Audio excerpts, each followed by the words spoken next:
Hi, and welcome back to Reddit Confessions. Today's story isn't just about betrayal. It's about the moment everything breaks and no one even blinks. Let's start right there. On a Thursday night, 8:12 p.m., at an art gallery I didn't want to be in, surrounded by people I didn't know, pretending to care about sculptures I couldn't afford. My wife, Kendra, was the star of the evening. Not because she was an artist, but because she knew how to perform. And that night, she performed me right out of her life. Let me paint this scene. I'm standing by a table with fancy olives and cheese that smells like regret. I'm holding a plastic cup of sparkling water because I always drive, and she's across the room, sipping red wine like she's in a slow-motion movie. Then she leans in close to some guy with cufflinks shaped like little golden daggers. I swear I'm not making that up. Dagger cufflinks. They laugh. She touches his shoulder. Not by accident. I know what that means. I knew before she even walked over to me. She didn't try to hide it. She walked right up in front of everyone. People in cocktail dresses, waiters with trays, even that one old guy who kept adjusting his toupee near the painting of a sad owl. And she said, "Graham, you have two choices. Stay and listen, or walk away. That's it." She didn't whisper. She announced it. Like I was on trial. Like this was theater. Everyone froze. One woman literally stopped mid-sip and stared at me over her wine glass. I was the main character, and I didn't even have a script. And here's the part no one claps for. I didn't argue. I didn't ask what she meant. I didn't even ask who he was. I just pulled out my keys. I nodded like I was confirming an Uber, and I walked out. Through the front doors, past the valet stand, past the flickering neon sign that said, "Opening Night," and out into a street that suddenly felt too quiet for what had just happened. She didn't follow me. Not that night. Not the next day. Not ever. And I guess that's what hurts most. Not the cheating. Not the performance. But that she made the ending look easy. She didn't flinch. She didn't apologize. She didn't look back. And now, 3 weeks later, my apartment still smells like the lavender spray she used on the curtains, and every clock I fix ticks louder than my thoughts. I know what you're thinking. There must be more. You're right. There's so much more. But I wanted you to hear this part first. Because that moment, that choice, wasn't the beginning of the end. It was just the moment I realized she had already ended it a long time ago. After I left the gallery, I didn't go far. I sat in my car with the engine off, hands on the wheel, staring at the dashboard like it owed me an explanation. The last song that had played before I parked was still queued on the stereo, some soft acoustic track Kendra once added to our shared playlist. I hit pause. Then I hit delete. That was the first real decision I made that night. I didn't cry. Not yet. Instead, I drove to a 24-hour grocery store, bought a rotisserie chicken and a can of air freshener, then sat in the parking lot ripping pieces of chicken off the bone like some sad suburban werewolf. I don't even remember tasting it. I just didn't want to go home. But I did. Eventually. And when I walked through the door, the first thing that hit me was the smell. Lavender. That stupid lavender air freshener she used to spray on the curtains, the couch, even inside the car vents, so the scent would greet her before I did. I once told her it gave me headaches. She laughed and said, "Then it's working." I used to think that was a joke. Now I know better. I stood there in the entryway with a grocery bag dangling from one hand, and the sharp realization that I didn't know how to live in a house she had designed. Every pillow, every rug, every drawer had her fingerprints on it. Even the fridge had notes in her handwriting. Little things like, "Don't forget eggs," or "banana pancakes this weekend." As if we were still in love, and I wasn't being slowly phased out like an expired product. I opened the fridge and found a half-drunk bottle of wine. The same kind she had at the gallery. I poured it down the sink. Not out of spite, but because I couldn't stomach the idea of tasting what he tasted. Whoever he was. And I know what you're probably thinking right now. Why didn't I ask? Why didn't I demand to know who he was? How long it had been going on? What I had missed? Because deep down, I already knew. That's the worst part. I had known for months. I just didn't want confirmation. I didn't want facts. I wanted doubt. Doubt gave me an excuse to stay. Facts meant I had to act. She didn't come home that night. Of course not. Instead, I got a text at 2:41 a.m. Just one line. "You made your choice. I hope you meant it." No punctuation. No apology. Just that cold, dismissive stab of a sentence. I stared at it until my phone went dark. Then I turned it off completely. The next morning, I went through the closet. Half her clothes were gone. The suitcase I hadn't seen in over a year was missing from under the bed. On her vanity, her makeup was cleared out except for one lipstick, crushed berry red. The one she only wore when she wanted attention. The house felt like a crime scene without the yellow tape. I kept walking from room to room, hoping I'd feel something useful. Anger, clarity, direction. But I just felt uninvited. Like I was trespassing in a place that used to be mine. And then I found the envelope. It was taped to the back of the bedroom door, the same door she slammed shut on our first big fight about her not coming home until 3 a.m. Inside was a folded piece of paper. Nothing dramatic. No confession. Just a typed list. Forwarding addresses and passwords. Netflix. The joint bank account. The streaming service she used for yoga classes. Even the password to the digital picture frame her mother bought us for our anniversary. It was like she'd planned this weeks ago. Maybe months. She didn't break up with me. She didn't even say goodbye. She offboarded me. Like an employee getting quietly laid off during a company restructure. Here's your severance, your passwords, your instructions. Please exit through the side door. And I did. Again. I left the house that morning with nothing but my keys, a hoodie, and a strange emptiness I couldn't name. But I didn't go to a friend's. I didn't go to my sister's. I drove somewhere I hadn't been in years. Somewhere she never wanted to visit with me. Somewhere I used to go before I knew what betrayal smelled like, lavender and lies. That's where the next part begins. And that's when things stopped being sad and started becoming strange. I didn't tell anyone where I was going. I didn't pack a bag or turn my phone back on. I just drove, past the freeway exits that used to feel familiar, past the towns where she and I once stopped for roadside coffee and small arguments about nothing, and kept going until the road stopped giving me places I recognized. I ended up in this old lakeside motel. One of those places that hasn't been updated since the 90s, where the neon sign buzzes even during daylight and the carpet smells faintly like wet dog and cigarette memories. The woman at the front desk looked surprised to see me. Or maybe she was just surprised anyone still checked into a place like that. I gave her my license, got a key, not a card, a real key, and walked into room 4. It was freezing. The heater rattled when I turned it on. The curtains were mustard yellow and barely covered the window. But there was silence. A deep, uninterrupted, no one knows you're here kind of silence. And I needed that more than anything. I sat on the edge of the bed and stared at the wall. Not because it had anything worth looking at, but because I didn't know what else to do. I remember thinking, this is what failure looks like. Not a dramatic breakup or a slammed door. Not shouting in the rain or torn up photos. No. Sometimes, failure is just a man sitting in a motel room staring at a crack in the drywall, wondering when it all slipped out of his hands. The motel had no Wi-Fi. No cable. Just static-filled radio and my own thoughts.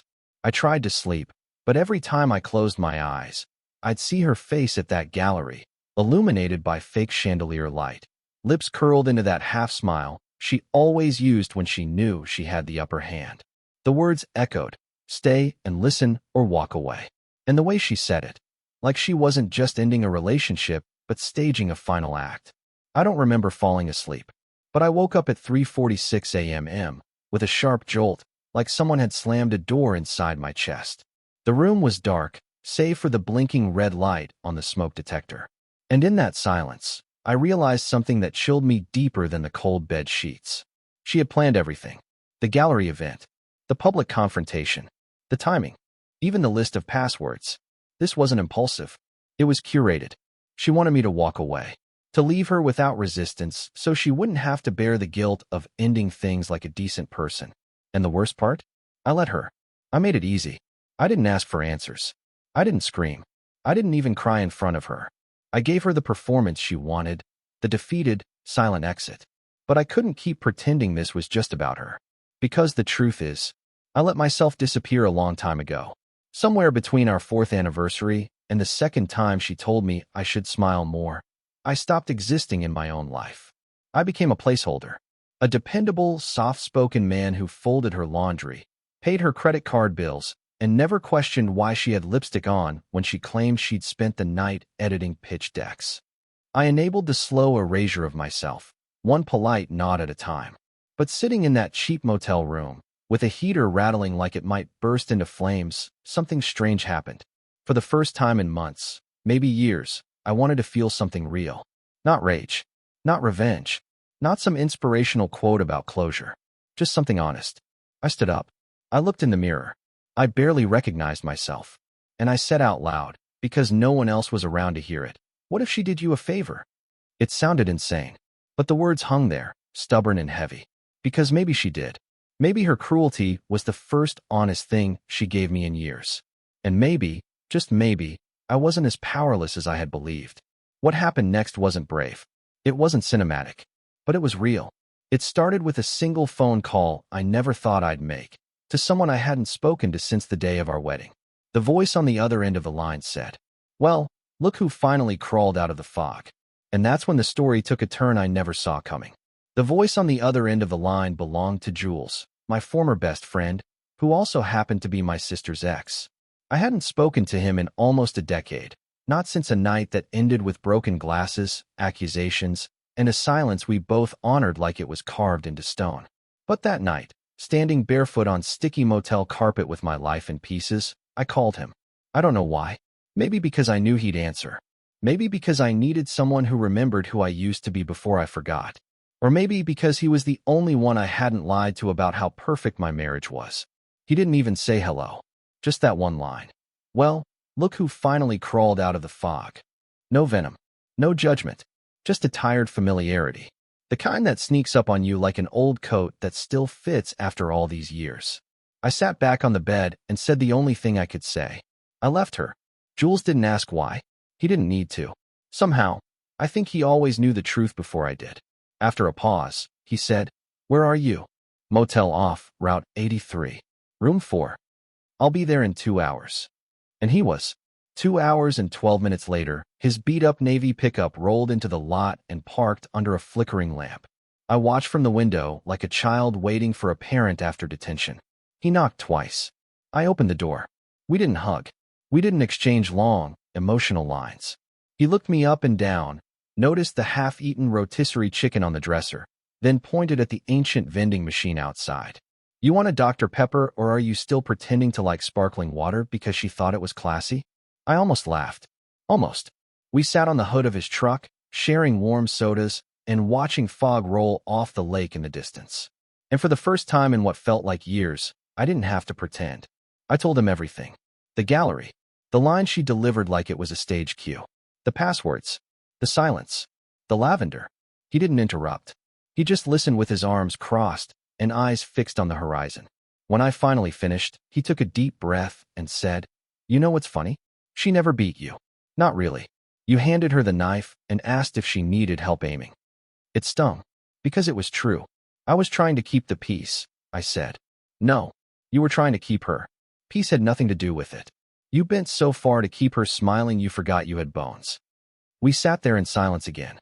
But this time, it wasn't hollow. It was grounding. Then he asked something that caught me off guard. "Do you remember the cabin?" My chest tightened. "The one in Edge Rock." "Yeah. Our cabin. From college. Before life turned into bills and compromises." I nodded. "Why?" "Because I still have the keys. And because you need to go somewhere that wasn't touched by her hands." I stared at him. "Why are you doing this?" I asked. "Because I watched you disappear for 10 years, he said, his voice cracking just enough to make me look at him. "And I figured if you were finally calling me, it meant you were ready to come back." An hour later, we were driving. The cabin hadn't been touched in years. We had used it in our 20s for late-night bonfires and poorly cooked steaks. It had no Wi-Fi, no heating beyond a fireplace, and a fridge that probably still contained a bottle of expired mustard from 2013. But when I stepped inside, something in me exhaled. There were no reminders of her. No lavender. No wine glasses or hidden earrings. Just the faint smell of wood smoke and mold and time. I spent that night in a sleeping bag on the floor, staring at the old wooden ceiling. And for the first time in weeks, I didn't feel like I was dying. I felt like I was thawing. But peace doesn't last. Because in the morning, when I finally turned my phone back on, I had 17 missed calls, 3 voicemails, and 1 text from a number I didn't recognize. "She's telling people you hit her. You need to get ahead of this." My heart stopped. And just like that, the story I thought had ended at the gallery, it exploded into something far, far darker. I stared at the screen for a full minute before it registered. The number was unfamiliar, but the message was unmistakably real. She's telling people you hit her. My mouth went dry. I had to read it again just to believe it. Hit her? Kendra? It wasn't just absurd. It was surgical, calculated, like someone reaching into your chest and twisting the very thing you thought made you a decent human being. I had never raised a hand to her, never even shouted at her. If anything, she was the one who pushed boundaries, tested limits, said things that cracked through skin and settled deep in the bones. The voicemails were from our old neighbors, our dentist, even her cousin, people I barely spoke to, all with the same vaguely worded tone. Hey, Graham, can we talk? Or, there's something I heard that I really hope isn't true. My stomach turned. Jules was out gathering firewood when I walked out of the cabin and handed him the phone. He listened in silence. No jokes this time. No clever lines.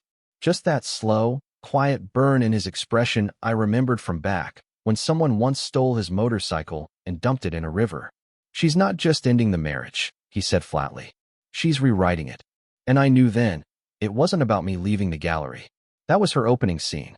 This was the plot twist. She wanted to burn the bridge behind me so thoroughly that no one would ever question why I disappeared. She didn't want a clean break. She wanted to scorch the ground I stood on. Jules paced. I could tell he was debating something. Then he said, I wasn't going to bring this up, but maybe it's time. I blinked. Bring what up? She's not just sleeping with one guy. She's been playing a long game. He pulled out his phone, scrolled through some photos, then handed it to me. There she was, Kendra, draped across the lap of some man in a tailored blue suit at a rooftop bar. His hand was on her leg. Her lips were inches from his. The timestamp was from 3 months ago. She had told me she was visiting her aunt in Denver that week. Jules continued. His name's Clayton Merrill. Corporate attorney. Married. 2 kids. And very, very careful. That photo was sent to me anonymously. I thought it was spam until I looked closer. I felt my knees weaken. Why would someone send you that? He didn't answer right away. Then he said, because people talk. And someone, somewhere, didn't like what they saw her doing. I sat down on the cabin porch, the phone still in my hand. The image burned into my vision. I could feel everything shifting underneath me, like stepping onto a frozen lake with cracks already spidering out in every direction. I wanted to scream, to throw something, but all I could do was sit there in silence. She wasn't just lying. She was preparing a version of the story where I was the villain, the unstable, bitter ex-husband who snapped after being left. A version that would make everyone nod sympathetically while she moved on with grace. She was preloading the sympathy, and I was sitting here like a fool with nothing but an old friend, a dead phone battery, and a head full of panic. I need to fix this, I said finally. Jules crossed his arms. How? I shook my head. I don't know, but I'm not going to let her destroy me. Not like this. He didn't say anything, just nodded once, like a soldier who knew the terrain was dangerous but respected the man walking into it anyway. That night, I drove back to town. Not to the house, never again. I drove to my old workplace. I used to repair clocks out of a tiny rented shop space on the edge of the historic district. Kendra made me shut it down when she said it was wasting weekends. But I still had a copy of the key. I opened the door. Dust everywhere. The scent of metal, oil, and varnish hung heavy in the air like an old song you didn't realize you missed. I plugged in my ancient laptop and began typing. Not revenge. Not rage. Just the truth. A letter. No, a statement. About what really happened. About who I really was. I wasn't going to post it yet, but I needed it written. Something real, something honest, before she drowned me in fiction. I typed until the sun came up, and when I finally leaned back and reread the last line, I realized I wasn't writing it for the world. I was writing it for myself. Because when someone tries to erase you, the only thing you have left is your own voice. And I was done being quiet. It started with the realtor. 3 days after I typed the letter, I got a call from a number I didn't recognize. I hesitated, then answered. A woman's voice, polite and chipper, asked if I was available to confirm my move-out timeline, because Kendra informed us that the house has been vacated and cleared for sale. I nearly dropped the phone. Vacated? Cleared? I hadn't been back since I left the night of the gallery event, but it was still my name on the deed, my name on the utilities. I paid the property taxes last quarter while she was in Napa for business. The house wasn't just mine legally, it was mine emotionally. I fixed that house with my bare hands. The guest bathroom tiles? My work. The custom shelving in the hallway? Took me 3 weekends and 7 bloody fingers. And now she was selling it, like it was hers to toss out with the recycling? I didn't authorize anything, I said, trying to keep my voice steady. A pause. Then, oh, I'm sorry. Kendra said she had full authority. We were told you'd left for good. I hung up without saying goodbye. My hands were shaking, not just from anger, but from the creeping realization that this wasn't about divorce anymore. She was trying to erase me, one step at a time. Erase me from the house, from mutual accounts, from our shared friends, from the story she was carefully spinning in quiet conversations and whispered assumptions. And now I understood what the text meant. You need to get ahead of this. Because she wasn't done. Later that day, Jules called and said his sister, who still lived near my old neighborhood, had been invited to a backyard wine night with some mutual friends. They didn't know Jules and I were close again, so they spoke freely. She told them you broke a mirror with your fist, Jules said, his voice low. Said you scared her. Said you screamed things she can't repeat. I closed my eyes. I've never even raised my voice to her. I know, he said, but they don't. That night, I went online. Facebook, Instagram, LinkedIn, every platform we once appeared on together. Gone. Deleted photos. Changed last names. Relationship status scrubbed like we never existed. One friend had even unfollowed me. Another blocked me altogether. No confrontation. No questions. Just silence. Social exile. And here's what hurt most. I wasn't surprised. Because Kendra had always been 2 people. The radiant, magnetic version she presented to the world. And the cold, cutting one she used behind closed doors. Most never saw that second face. I did. For years. But I made excuses for it. Told myself it was stress. Told myself it was normal in long relationships. It wasn't. She knew how to weaponize perception. She didn't need to prove I was dangerous. She just needed to make people feel like I might be. And in a world where emotion is confused with guilt, doubt becomes enough. That week, I got a letter from her lawyer. Polished. Dismissive. Due to escalating instability and emotional unpredictability, Ms. Rayburn requests immediate cessation of any attempts at contact. It even came with a printed packet of events of concern, including the alleged gallery outburst and a reference to my unauthorized intrusion into our shared residence. I laughed. I actually laughed out loud. The gallery? I left in silence. I didn't throw anything, didn't make a scene, didn't even ask who he was. And as for the house, I owned it. But now, suddenly, I was an intruder in my own life. I called the lawyer's office. A receptionist answered. I asked for clarification, and she said someone would return my call in the coming weeks. I knew what this was. Stalling. Positioning. She was laying groundwork. If she could discredit me enough, I wouldn't just lose my reputation, I'd lose the legal standing too. I wasn't dealing with heartbreak anymore. I was dealing with a smear campaign. But the thing about being painted as the villain? Eventually, the villain stops playing by the rules. That night, I did something I hadn't done in years. I visited my mother. She lives 2 towns over, in a small brick house with a wind chime that never stops clinking. We've had a strained relationship since Kendra came into my life. My mother once warned me, after seeing Kendra manipulate a waiter into comping an entire meal just by faking a tear. She said, "Son, that girl knows how to wear a face. But it's not her face that worries me. It's the way you ignore the mask." I didn't speak to her for 6 months after that. But when she opened the door that night and saw me standing there, hollow-eyed and half-shattered, she didn't ask questions. She just said, "You look like your father the night he moved into the garage."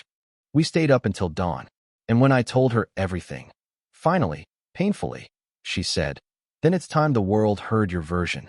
She walked into the other room and returned with a thick folder. Inside, handwritten letters, printouts, even a photo I forgot existed.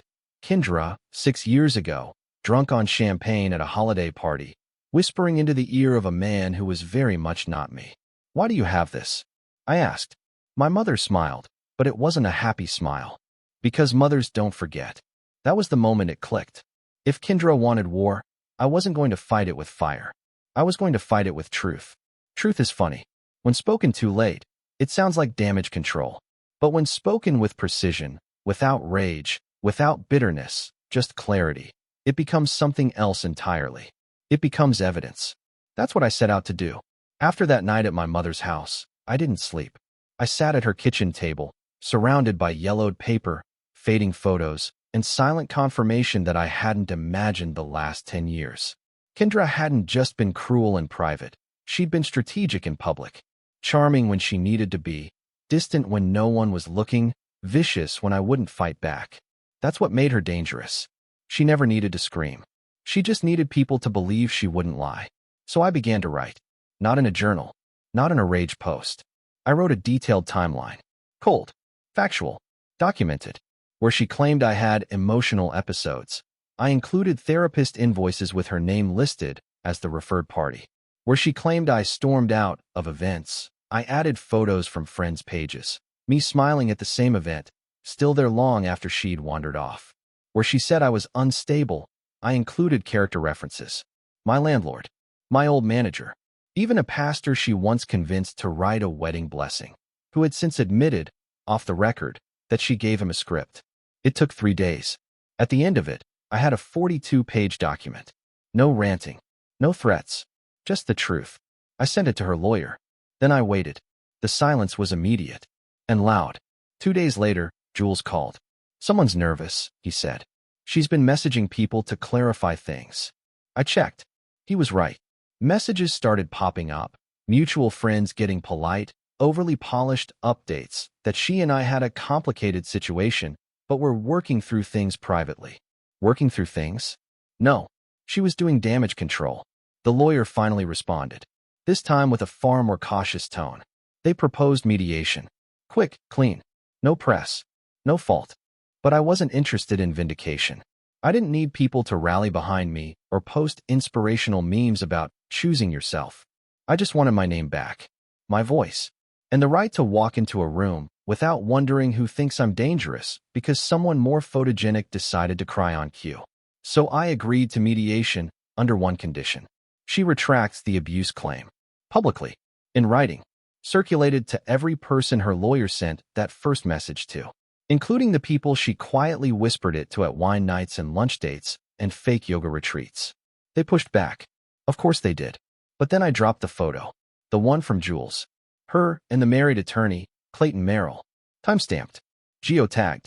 And, thanks to a tech-savvy old co-worker, traced back to a corporate event hosted by his firm at a hotel she claimed was a wellness retreat. I didn't send it to the public. I sent it to Clayton's wife. She responded. Kindly. Sharply. And with one sentence. Thank you. You deserve better. Within 24 hours, Kendra's lawyer folded. She signed a retraction. No apology, just acknowledgement. There was no abuse. Any previous statements were made in emotional distress and are hereby rescinded. I didn't celebrate. I didn't post about it. I didn't even tell most of the people who had ghosted me. I just printed the letter, folded it in half, and placed it in a fireproof box beneath my bed. Because I didn't need justice in headlines. I needed peace in my body. But Kendra? She wasn't done. 2 nights after the retraction, I got a knock at the cabin door. It was her. No makeup. No poise. Just standing there in boots and a raincoat, dripping and shaking like someone who had just realized they were no longer the main character. I didn't say a word. She did. I didn't expect you to fight back, she whispered. You never did before. There it was. The reason she did all of it. She didn't just want me gone. She wanted me broken. Quiet. Defeated. Because that's the version of me she knew how to control. But that man was gone. I looked at her and said the only thing that came to mind. I'm not mad at you anymore. But I'm not yours anymore either. She tried to cry. I think it was real this time. I didn't watch. I closed the door. And on the other side, I heard her whisper something that almost didn't register through the wood. I don't know who I am without you being beneath me. And that's when I realized something chilling. This wasn't about love. It never had been. It was about power. And she had just lost hers. She didn't knock again. I waited for a minute, just to see if she would. Just to confirm what I already knew. It was over. Not just the marriage. Not just the mess. But her grip. Her version of me. The shadow I used to crawl into to make her feel taller. When I finally opened the door again, the night had swallowed her. There were faint boot prints in the gravel, already fading in the wind. No note. No grand apology. And strangely, no bitterness in me either. That was the moment I exhaled. For the first time in years, I wasn't holding my breath. In the weeks that followed, I rebuilt. Not quickly, not dramatically, but slowly, in small, quiet ways. I reopened my old clock repair shop. The sign's crooked and the hours are short, but customers return, not because I'm fast, but because I listen. And maybe because people sense when you've survived something invisible. I moved into a small cottage by the lake. I painted the front door green, not because green was her least favorite color, but because it reminds me of life, of growth, of starting again without trying to erase the past. I see Jules every week.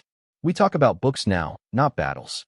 And my mom, well, she stopped saying, "I told you so," after the third pie she baked me just because it was Tuesday. Most importantly, I stopped trying to explain myself to people who didn't ask questions when she lied. Instead, I surrounded myself with people who knew I'd been quiet for far too long and still waited to hear what I had to say. As for Kendra, she disappeared from the neighborhood gossip. Her wine nights dried up. So did the perfect Instagram photos. I heard, through someone who didn't know we were still in touch, that she tried to get back with the married attorney. It didn't go well, but I don't think about her much anymore. Not because I've forgotten, but because I've forgiven. Not for her, for me. I learned something no one ever told me growing up. Sometimes, walking away isn't weakness. It's wisdom. The quiet kind. The kind that doesn't need applause. So now, when someone asks me what happened to my marriage, I don't launch into the drama. I don't open the file, or show the photos, or replay the confrontation. I just smile and say, I outgrew the silence. And I mean it. Thanks for listening to this story here on Reddit Confessions. Now it's your turn. Have you ever walked away from something toxic, even when it meant losing everything familiar? Or has someone ever tried to rewrite your story while you were still living it? Drop your thoughts in the comments. We'd love to hear your version. And if this story resonated with you, don't forget to like, share, and subscribe for more powerful confessions like this one. We're not just telling stories here, we're reclaiming voices.